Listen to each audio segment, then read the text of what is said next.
नमस्कार, स्वागत है आप सभी का। मैं हूं प्रीति सिंह। इस वक्त की अहम खबरों के साथ बुलेटिन की शुरुआत करेंगे, लेकिन उससे पहले बात कोविड महामारी से बचाव की। कोरोना महामारी के खिलाफ पूरा देश एकजुट होकर लड़ रहा है। आप भी हमारे साथ सुरक्षा और बचाव के एहतियाती उपायों का संकल्प लें। अपना मास्क अच्छी तरह से पहनें, 2 गज की दूरी का पालन करें, सुरक्षित दूरी बनाए रखें, साथ ही हाथों को बार बार धोएं।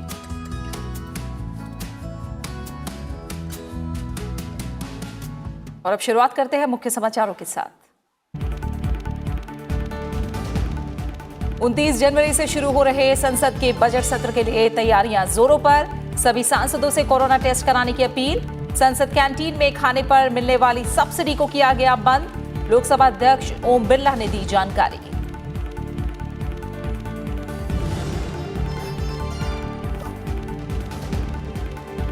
उपराष्ट्रपति एम वेंकैया नायडू की बड़े पैमाने पर युवाओं को खेती से जोड़ने और पोषण सुरक्षा सुनिश्चित करने की अपील।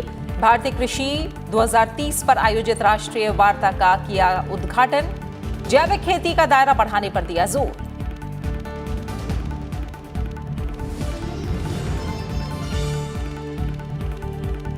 पीएम आवास योजना ग्रामीण के लिए प्रधानमंत्री नरेंद्र मोदी कल जारी करेंगे 2,691 करोड़ रुपए।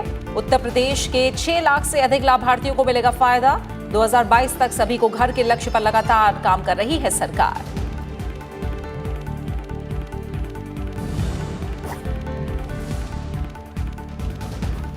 देश भर में अब तक 6,31,000 से अधिक लोगों को दी गई कोरोना वैक्सीन। स्वास्थ्य मंत्रालय ने कहा, प्रतिकूल प्रभाव और गंभीर समस्याओं के बारे में गलत साबित हुई चिंताएं। कल से सहयोगी देशों को वैक्सीन आपूर्ति की होगी शुरुआत।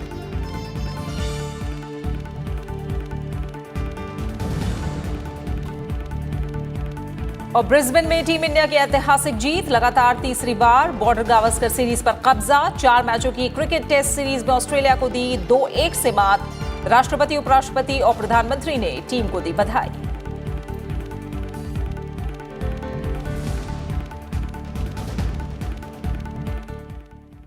संसद के आगामी बजट सत्र के दौरान कोविड गाइडलाइन का पालन किया जाएगा। लोकसभा अध्यक्ष ओम बिरला ने आज 29 जनवरी से शुरू हो रहे बजट सत्र की तैयारियों का जायजा लिया। इसके अलावा लोकसभा अध्यक्ष ने जानकारी दी कि संसद कैंटीन में फूड सब्सिडी को खत्म कर दिया गया है। उन्होंने कहा कि बजट सत्र के दौरान संसद भवन और सांसद आवासों के आसपास आरटी-पीसीआर टेस्ट की व्यवस्था होगी।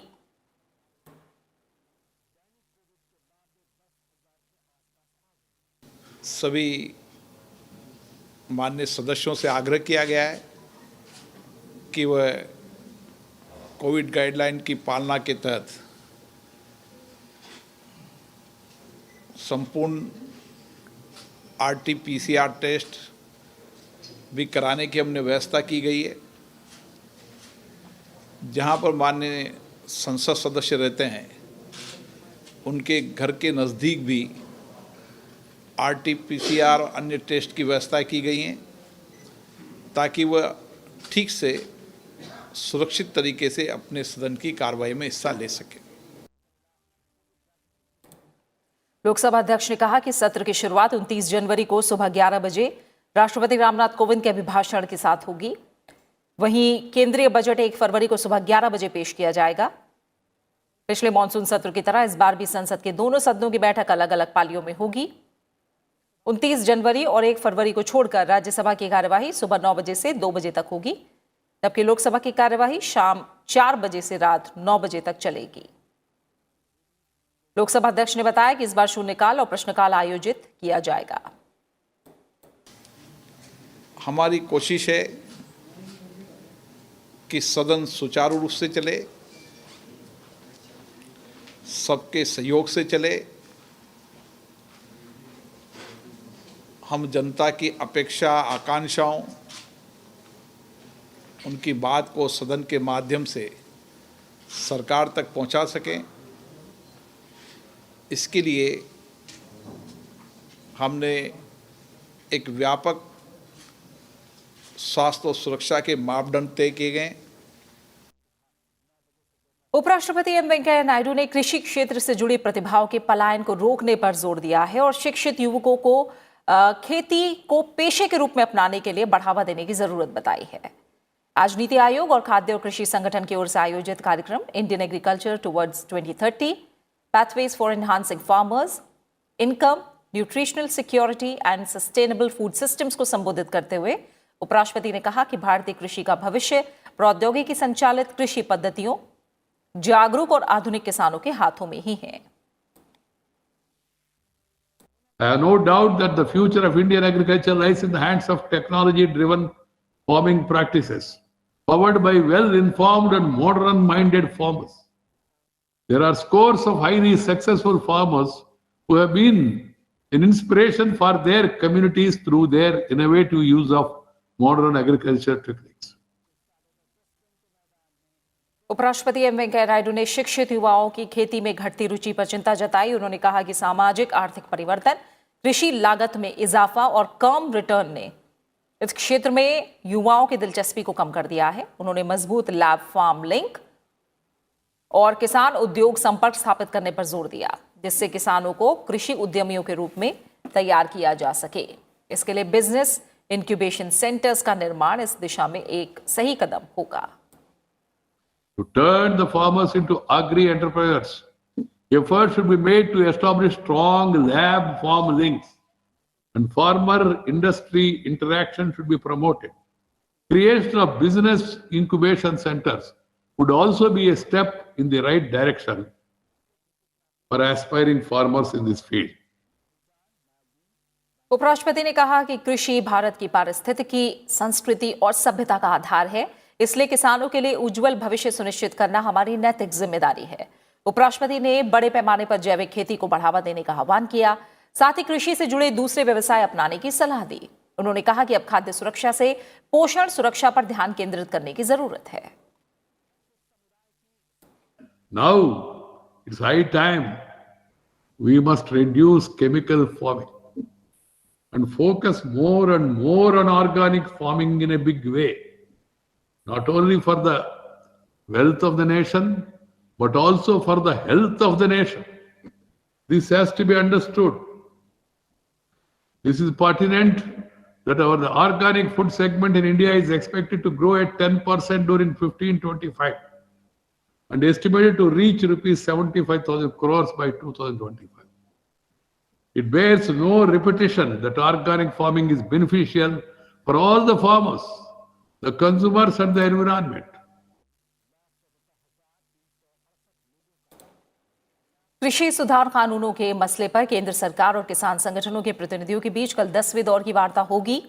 पहले ये बैठक के लिए निर्धारित की गई थी, लेकिन कृषि मंत्रालय ने बैठक की तारीख बदलने को लेकर कल देर रात वक्तव्य जारी किया था। साथ ही किसानों के मुद्दे सुलझाने के लिए सरकार की प्रतिबद्धता उन्होंने दोहराई। इधर कृषि कानून की समीक्षा पर सुप्रीम कोर्ट की तरफ से नियुक्त पैनल की आज पहली बैठक हुई।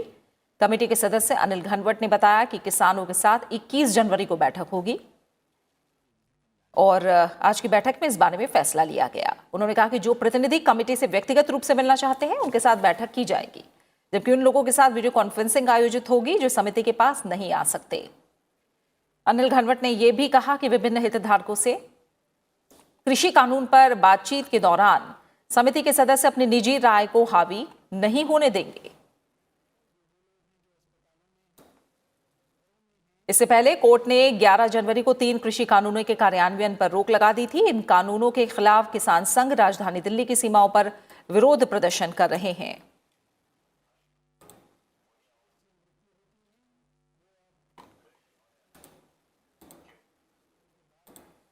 प्रधानमंत्री नरेंद्र मोदी कल उत्तर प्रदेश के 6 लाख से ज्यादा लाभार्थियों को प्रधानमंत्री आवास योजना ग्रामीण के अंतर्गत 2,691 करोड़ रुपए की सहायता राशि जारी करेंगे। इस अवसर पर केंद्रीय ग्रामीण विकास मंत्री और उत्तर प्रदेश के मुख्यमंत्री भी उपस्थित रहेंगे। इस सहायता में 5,30,000 ऐसे लाभार्थी होंगे जिन्हें आर्थिक सहायता की पहली किस्त मिलेगी, जबकि 80,000 लाभार्थी ऐसे होंगे जिन्हें दूसरी किस्त मिलेगी।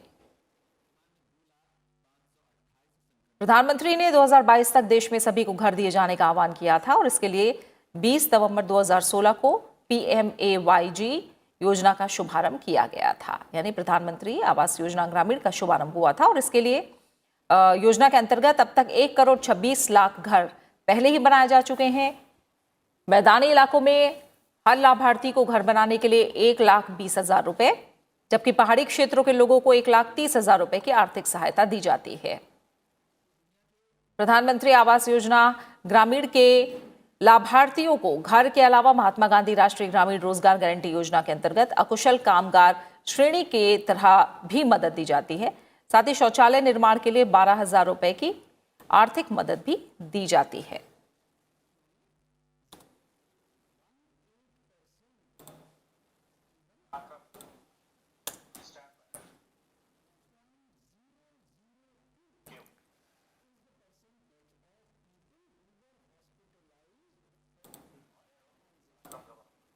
महान स्वतंत्रता सेनानी और आजाद हिंद फौज के संस्थापक नेताजी सुभाष चंद्र बोस की जयंती को अब हर साल पराक्रम दिवस के तौर पर मनाया जाएगा। संस्कृति मंत्रालय ने इस बारे में जानकारी दी है। केंद्रीय संस्कृति और पर्यटन मंत्री प्रहलाद पटेल ने बताया कि नेताजी सुभाष चंद्र बोस की जयंती के मौके पर 23 जनवरी को कोलकाता में मुख्य कार्यक्रम होगा। कार्यक्रम में भाग लेने के लिए प्रधानमंत्री नरेंद्र मोदी कोलकाता जाएंगे। कोलकाता के साथ कटक और हरिपुरा में भी कार्यक्रम होंगे। नेताजी की जयंती के मौके पर आईएन के जीवित सैनिकों को सम्मानित किया जाएगा और नेताजी के पत्रों को संपादित करके पुस्तक के तौर पर प्रकाशित भी किया जाएगा। देश के भीतर और देश के बाहर भारत सरकार के कैलेंडर में अब 23 जनवरी पराक्रम दिवस के रूप में मनाई जाएगी। इस दृष्टि से 23 तारीख को माननीय प्रधानमंत्री कलकत्ता में इस 23 जनवरी को पराक्रम दिवस के आयोजन में शामिल होंगे। 23 तारीख को जो कार्यक्रमों की गतिविधियां हैं जो वर्ष भर चलने वाली हैं, उसके लिए एक उच्च स्तरीय समिति आदरणीय प्रधानमंत्री जी के नेतृत्व में बनी है। नेताजी सुभाष चंद्र बोस की 125वीं जयंती को भव्य रूप से मनाने के लिए सरकार ने एक उच्च स्तरीय समिति का गठन भी किया है। इस कमेटी की अध्यक्षता प्रधानमंत्री नरेंद्र मोदी कर रहे हैं। भारत के स्वतंत्रता संग्राम में नेताजी सुभाष चंद्र बोस के महान योगदान के लिए इस वर्ष को श्रद्धांजलि वर्ष के रूप में आयोजित किया जा रहा है।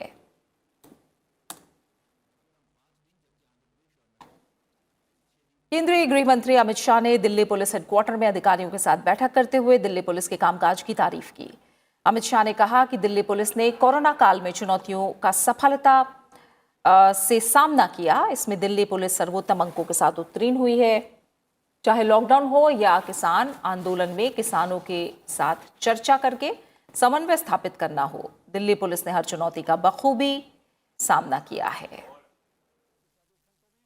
2020 का साल पूरी दुनिया के लिए अनेक चुनौतियां लेकर आया।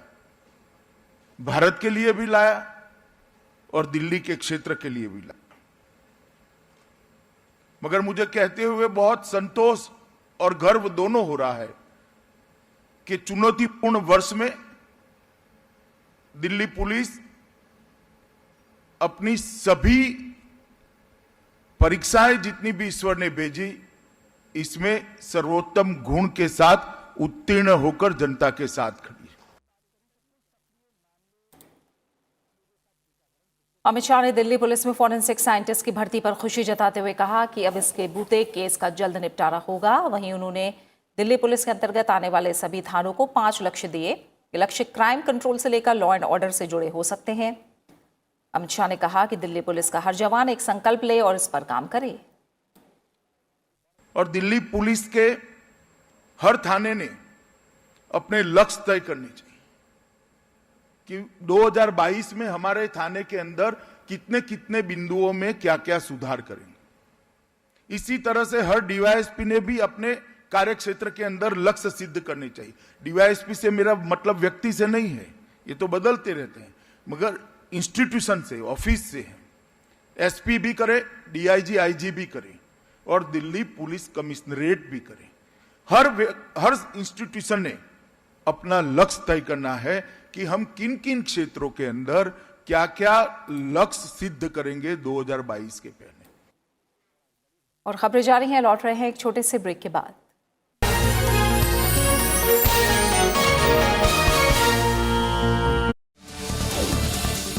देखिए देश देशांतर, रात 8:30 पर सिर्फ राज्यसभा टेलीविजन पर।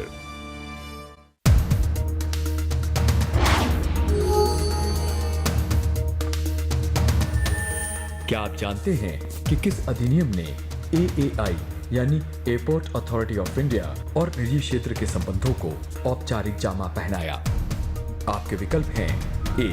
भारतीय विमानपत्तन प्राधिकरण संशोधन अधिनियम सन 2003, B. भारतीय विमानपत्तन आर्थिक नियामक प्राधिकरण संशोधन अधिनियम सन 2019, C. भारतीय विमानपत्तन प्राधिकरण अधिनियम 1994 या फिर D. इनमें से कोई भी नहीं। सही जवाब देखिए आज रात 8:30 बजे सिर्फ राज्यसभा टीवी पर।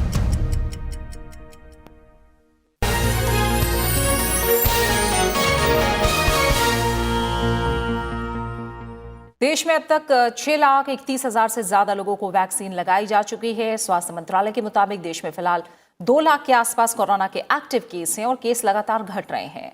8 महीने बाद हर दिन मौतों की संख्या 140 से कम हुई है। स्वास्थ्य मंत्रालय ने एक बार फिर साफ किया है कि देश में इस्तेमाल होने वाले कोरोना वैक्सीन पूरी तरह से सुरक्षित है।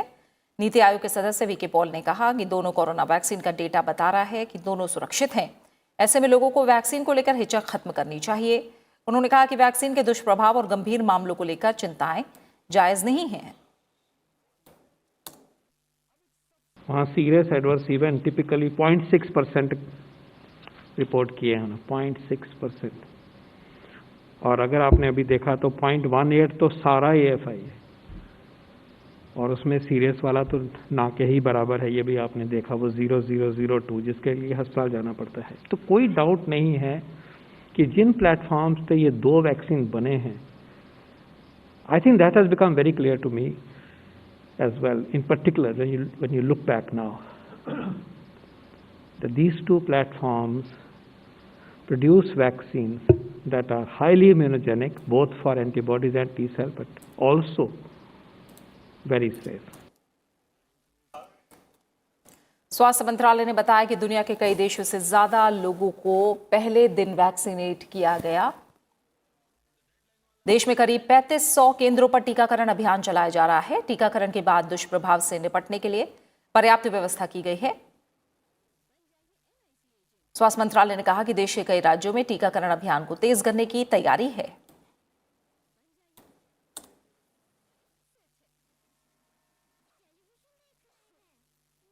अब तक 580 adverse events following immunization report हुई हैं और इनमें से 7 लोग हॉस्पिटलाइजेशन के लिए भर्ती हुए। Delhi had 3, out of those 2 have been discharge and 1 with fainting is under observation at Max hospital and in Uttarakhand 1 is stable and under observation at AIIMS Rishikesh. Bharat Biotech ने कोरोना वैक्सीन को लेकर उठ रहे सवालों के बीच फैक्ट शीट जारी की है, जिसमें वैक्सीन के संभावित दुष्प्रभावों की जानकारी दी गई है। भारत बायोटेक ने एलर्जी, बुखार और ब्लीडिंग डिसऑर्डर वाले वो लोग जो खून पतला करने की दवाई लेते हैं और वो लोग जो इम्यूनिटी को लेकर दवाई लेते हैं, उन्हें कोवैक्सीन ना लगाने की सलाह दी है। इसमें गर्भवती महिलाओं और स्तनपान कराने वाली महिलाओं को भी वैक्सीन ना लगवाने की सलाह दी गई है। कंपनी ने अपने बयान में कहा है कि कोवैक्सीन गंभीर एलर्जिक रिएक्शन की वजह बन सकती है। इससे सांस लेने में दिक्कत, चेहरे या गर्दन पर सूजन, तेज धड़कन, शरीर पर रैश, चक्कर और कमजोरी जैसी समस्या हो सकती है।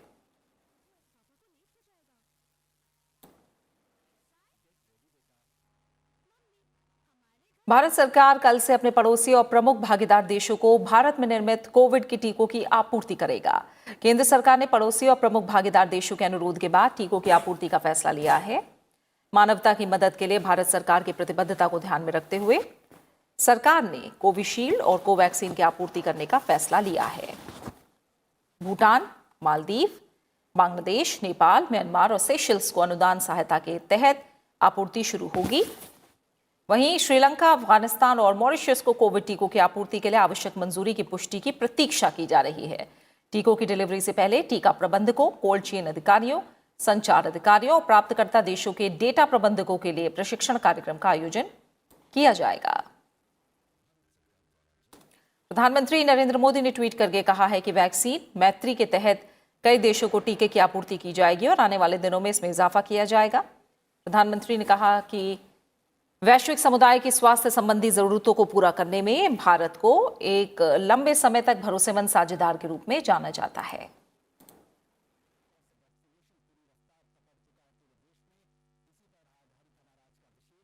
खबर गुजरात से है, जहां सूरत में सड़क हादसे में 15 लोगों की मौत हो गई, जबकि 9 लोग घायल हुए हैं। सभी मजदूर राजस्थान के रहने वाले थे। हादसे पर राष्ट्रपति, प्रधानमंत्री, गुजरात के मुख्यमंत्री और राजस्थान के मुख्यमंत्री ने ट्वीट करके दुख जताया है।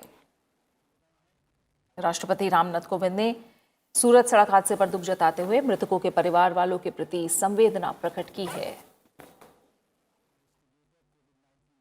प्रधानमंत्री नरेंद्र मोदी ने प्रधानमंत्री राष्ट्रीय राहत कोष से मृतकों के परिजनों को 2 लाख रुपए और घायलों को 50,000 रुपए मुआवजा देने का ऐलान किया है। वहीं गुजरात के मुख्यमंत्री ने मृतकों के परिजनों के लिए 2 लाख रुपए और घायलों का शीघ्र इलाज करने के निर्देश दिए हैं। साथ ही मुख्यमंत्री अशोक गहलोत ने मुख्यमंत्री राहत कोष से मृतकों के परिजनों को 2-2 लाख रुपए और घायलों को 50,000 रुपए की मदद देने का ऐलान किया है।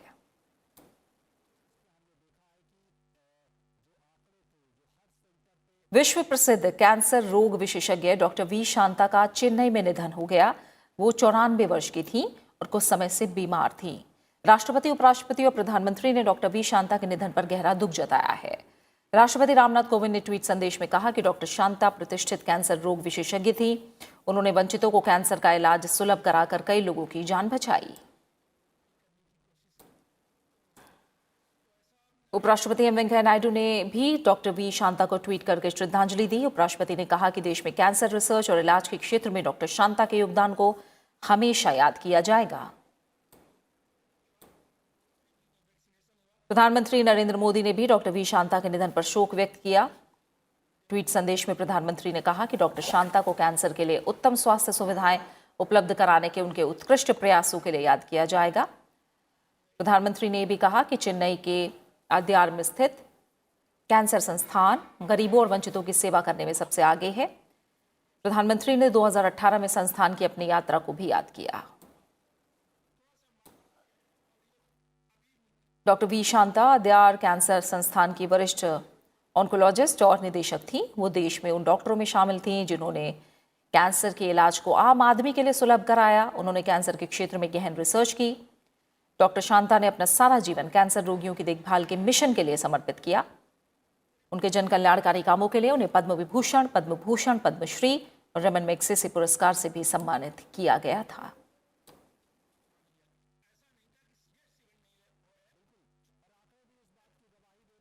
राष्ट्रीय आपदा मोचन बल के 16वें स्थापना दिवस के अवसर पर उपराष्ट्रपति एम वेंकैया नायडू ने बल के सभी सदस्यों और उनके परिजनों का हार्दिक अभिनंदन किया है। उपराष्ट्रपति ने ट्वीट करके कहा कि आपदा से ग्रस्त नागरिक राहत के लिए अपनी सहायता पर ही विश्वास करते हैं। आपकी निस्वार्थ सेवा और निष्ठा के लिए राष्ट्र सदैव कृतज्ञ रहेगा।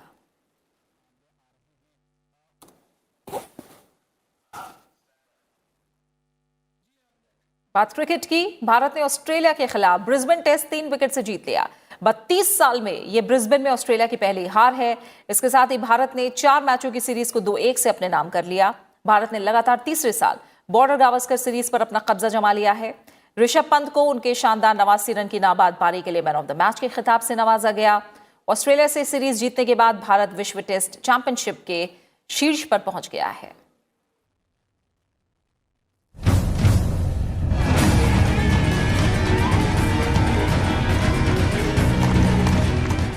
मैच के 5वें और आखिरी दिन ऋषभ पंत ने जोश हेजलवुड की गेंद पर चौका जड़कर भारत को ऐतिहासिक जीत दिलाई।